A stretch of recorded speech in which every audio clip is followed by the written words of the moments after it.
ശ്രീകണ്ഠപുരം ചേപ്പറമ്പ് റോഡിൽ കൊട്ടൂർവയൽ അയ്യപ്പൻകാവിന് സമീപം റോഡ് സൈഡിലായി പുഴുശല്യം രൂക്ഷമായി.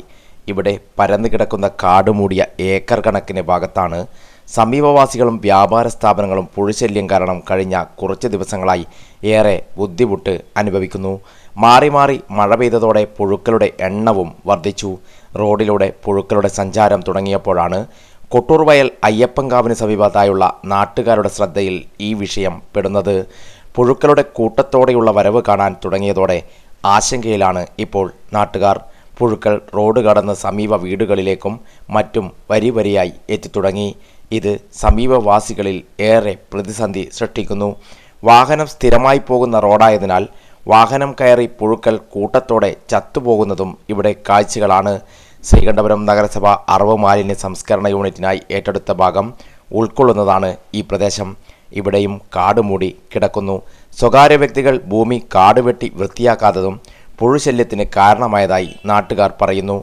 ശ്രീകണ്ഠപുരം മുനിസിപ്പാലിറ്റിന്റെ അതിനിടയിലെ കൊട്ടൂർവയലിലെ ഭൂമിന്റെ തൊട്ടടുത്തുള്ള ഒരു പ്രദേശത്താണ് ഈ ഒരു പുഴുശല്യം നമ്മൾ കാണുന്നു.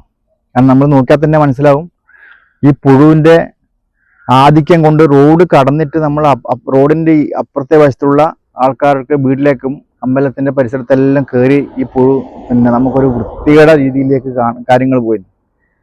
അപ്പോൾ ഞാൻ ശ്രീകണ്ഠപുരം മുനിസിപ്പാലിറ്റി കൃഷിഭവനിൽ റിപ്പോർട്ട് ചെയ്തിട്ടുണ്ട്. ഇതിനെപ്പറ്റി ഒന്ന് പറയാം, അതിൻ്റെ നടപടിയെടുക്കാൻ വേണ്ടിയിട്ട് പ്രിയപ്പെട്ട മെമ്പർ ശ്രീ ജോണിയോടും പറഞ്ഞിട്ടുണ്ട്. അപ്പോൾ അതിൻ്റെ അടിസ്ഥാനത്തിൽ അവർ വന്ന് നോക്കിയിട്ടുണ്ട്. അപ്പോൾ അതിലെ കെമിക്കൽ മരുന്നെന്ന് വെച്ചാൽ അടിച്ചാൽ ചിലപ്പോൾ ബാക്കിയുള്ള കെമിക്കൽ അടിക്കുമ്പോൾ ബാക്കിയുള്ള നല്ലതായ പ്രാണികളും ചിലപ്പോൾ നശിച്ചു പോകും. അപ്പോൾ അതുകൊണ്ട് അത് നോക്കിയിട്ട് നമ്മൾ ചെയ്യണമെന്ന് അധികൃതരോട് വിനീതമായി അഭ്യർത്ഥിക്കുന്നു. രണ്ടാമത്തെ കാര്യം, ഈ കാട് പിടിച്ച് ഈ പ്രദേശം മൊത്തം ബൈക്ക് തെളിച്ച് ക്ലീനാക്കാൻ വേണ്ടിയിട്ട് അതിൻ്റെ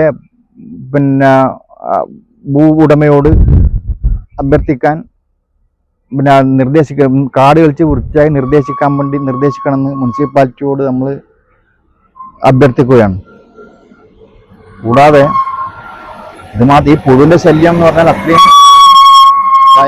ഭയങ്കര ശല്യം തന്നെയാണ്. റോഡ് പരിസരം കടന്നിട്ടാണ് നമ്മളെ ഷോപ്പിന്റെ അടുത്തേക്കും അടുത്ത പ്രദേശത്തുള്ള വീടുകളിലേക്കും ഒക്കെ കയറി വരുന്നത്. അപ്പോൾ അതിനൊരു നിയന്ത്രണം അത്യാവശ്യമാണ്. എത്രയും പെട്ടെന്ന് അധികൃതർ ഇതിനു വേണ്ടി ഇടപെടണം എന്നാണ് അഭ്യർത്ഥിക്കാനുള്ളത്. ആൾത്താമസമുള്ള പ്രദേശങ്ങളിൽ കാടുകൾ വെട്ടി വൃത്തിയാക്കണമെന്ന സർക്കാർ നിയമം നിലനിൽക്കെ വിഷയം ശ്രീകണ്ഠപുരം മുനിസിപ്പൽ അധികാരികളിലും കൃഷിഭവനിലും അവതരിപ്പിച്ച് പരിഹാരമാർഗത്തിനായി കാത്തിരിക്കുകയാണ് ഇപ്പോൾ നാട്ടുകാർ.